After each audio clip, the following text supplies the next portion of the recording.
জীবনযুদ্ধে প্রতিযোগী আমরা সকলেই, আর এই প্রতিযোগিতা চলে প্রতি মুহূর্তে, প্রতি নিঃশ্বাসে। এর ওপরই নির্ভর করে আপনি জীবনে কতটা সুখ অর্জন করবেন। তবে এই প্রতিযোগিতা বাকি সাধারণ প্রতিযোগিতার থেকে একটু আলাদা। অন্যদের সঙ্গে নয়, এটি সম্পূর্ণ নিজের সঙ্গেই। কারণ নিজের সুখ অর্জনের জন্য অন্যের চেয়ে নিজের উপর ভরসা করাই ভালো নয় কি? আজকের গল্পটি এক সুখী ব্যক্তির। প্রতিদিন সকালে পার্কে হাঁটতে আসেন বয়স্ক একজন মানুষ। সব সময় হাসি মুখ, বেশ বিনীত ব্যবহার। হ্যাঁ, তিনি সেই সুখী মানুষ। সবার সাথে মিষ্টি করে হেসে কথা বলেন। সেই সময় ওই পার্কে আরও অনেকেই আসেন। তাদের মধ্যে একজন অপরজনকে সেই সুখী ব্যক্তির সম্পর্কে বলতে শুরু করেন। খাবারের দোকানে বিল দেওয়ার সময় প্রতিদিন দোকানদারকে সৌজন্যবশত ধন্যবাদ জানান মানুষটি। কখনো দেখি দোকানিকে প্রতিদানে ধন্যবাদ জানাতে? খিটখিটে মেজাজের দোকানিটির কাছে ভালো ব্যবহার কেউ প্রত্যাশা করে না, তাই এতে আশ্চর্য হওয়ার কিছুই নেই। কিন্তু আমার অবাক লাগলো, বুড়ো মানুষটি দিনের পর দিন এই সৌজন্যবোধটুকু বজায় রেখে চলেছেন।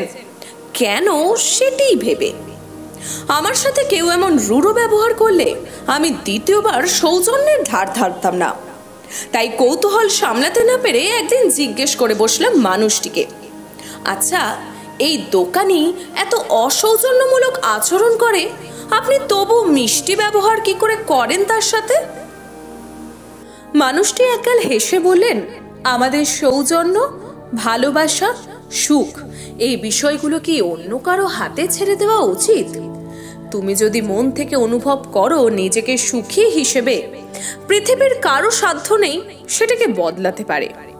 আমি তাই সবার সাথে সমানভাবে হাসি মুখে কথা বলে যাব, সমান মর্যাদা দেব। মানুষটি প্রতিদিনে কি করলো সেটি আমার কাছে মুখ্য বিষয় নয়।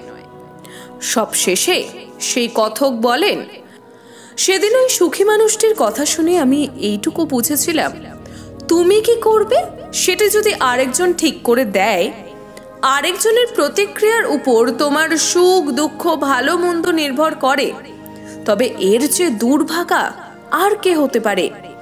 জীবন প্রতিযোগিতার প্রতি মুহূর্তে, তবে প্রতিযোগিতাটি অন্যদের সাথে নয়, এটি একান্তই নিজের সাথে।